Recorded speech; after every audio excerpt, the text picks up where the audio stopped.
নমস্কাৰ বন্ধুসকল, Assamese everything YouTube চেনেলটোলৈ আপোনালোকক স্বাগতম জনাইছোঁ। CUTৰ সমৰ্থৰ মেৰিট লিষ্ট প্ৰকাশ পাইছে ডিগ্ৰী ফাৰ্ষ্ট ছেমিষ্টাৰৰ কাৰণে, অৰ্থাৎ BA BSc BCom এডমিশ্যনৰ কাৰণে যিসকলে সমৰ্থৰ যোগেদি এপ্লাই কৰিছিল CUT পৰীক্ষা দি, তেওঁলোকৰ কাৰণে মেৰিট লিষ্ট প্ৰকাশ পাইছে। তেওঁলোকে এডমিশ্যন ল'বলৈ আহিছে। বহু দিনৰ পৰা তেওঁলোকে অপেক্ষা কৰি আছিলে যে CUT সমৰ্থৰ যি মেৰিট লিষ্ট সেইখন কেতিয়া প্ৰকাশ পাব।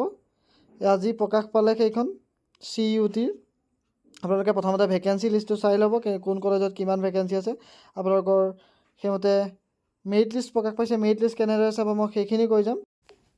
এতিয়া চাওঁচোন আহক, সমৰ্থৰ যিখন নটিচ আছিলে সেই নটিচখনত কি কৈছে সেইটো আমি এবাৰ ভালদৰে চাই লওঁ। তাৰ আগতে এইটো হৈছে সমৰ্থৰ ৱেব পৰ্টেল, আৰু ইয়াত আপোনালোকে যিটো নটিচ ছেকশ্যন, সেই নটিচ ছেকশ্যনত আপোনালোকে ক্লিক কৰি দিয়াৰ লগে লগে এনেধৰণে নটিচখিনি পাই যাব। আপডেটেড নটিচ একো নাই, কিন্তু মই পুৰণা নটিচখনকে দেখুৱাইছোঁ। যিখন CUTৰ টাইমলাইন আছিলে সেইখন আছিলে 1 তাৰিখৰ পৰা 3 তাৰিখলৈ ৰেজিষ্ট্ৰেশ্যন আৰম্ভ হৈছিলে। 10 তাৰিখৰ পৰা ফাৰ্ষ্ট মেৰিট লিষ্ট প্ৰকাশ কৰাৰ দিন আছিল, যদিও আজি প্ৰকাশ কৰিছে 12 তাৰিখ, অৰ্থাৎ 12 পৰা 13 তাৰিখলৈকে মেৰিট লিষ্টৰ এডমিশ্যন হ'ব বুলি কৈছে। হয়তো এইটো এক্সটেণ্ড কৰি দিব। এতিয়া আপোনালোকে মেৰিট লিষ্টটো কেনেকৈ চাব, ইয়াৰ বাবে আপোনালোকে যিটো মেৰিট লিষ্ট বুলি অপশ্যন আছে তাত আপোনালোকে ক্লিক কৰি দিব। ক্লিক কৰি দিয়াৰ লগে লগে দেখিব CUT মেৰিট লিষ্ট 1।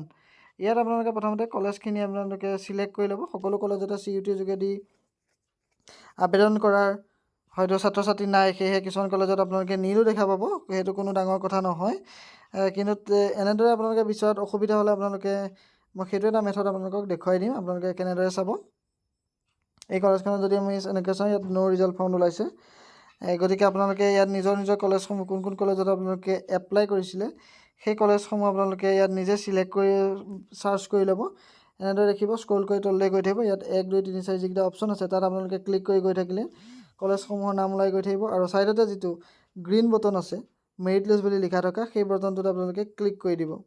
আপোনালোকে এইটো কম্পিউটাৰটো কৰিব পাৰে, অথবা নিজৰ মোবাইলতো কৰিব পাৰে। মই ডেছক্ৰিপশ্যনত তাৰ লিংক দি দিছোঁ, ডাইৰেক্ট আপোনালোকে অ'পেন কৰি দিব পাৰে। তাৰপিছত দেখিছেনে এনেদৰে মেৰিট লিষ্টখন ডাউনলোড হৈ যাব। আপোনালোকে মেৰিট লিষ্টখনৰ নিজৰ নামটো এবাৰ চাই ল'ব। ইয়াত প্ৰথমতে দেখিব serial number, registration number, form number আছে, তাৰপিছত নামটো আছে, এডমিশ্যন স্কিম আছে, primary discipline, first major first minor আছে, এডমিশ্যন কেটেগৰী, কোন কেটেগৰীত পাইছে সেই সকলোবিলাক ইয়াত ডিটেইলছ আছে। গতিকে আপোনালোকে ইয়াৰ পৰা চাই ল'ব পাৰিব। গতিকে এয়া আছিল আজি ইনফৰ্মেশ্যন। আশা কৰিছোঁ ভিডিঅ'টো চাই ভাল পালে।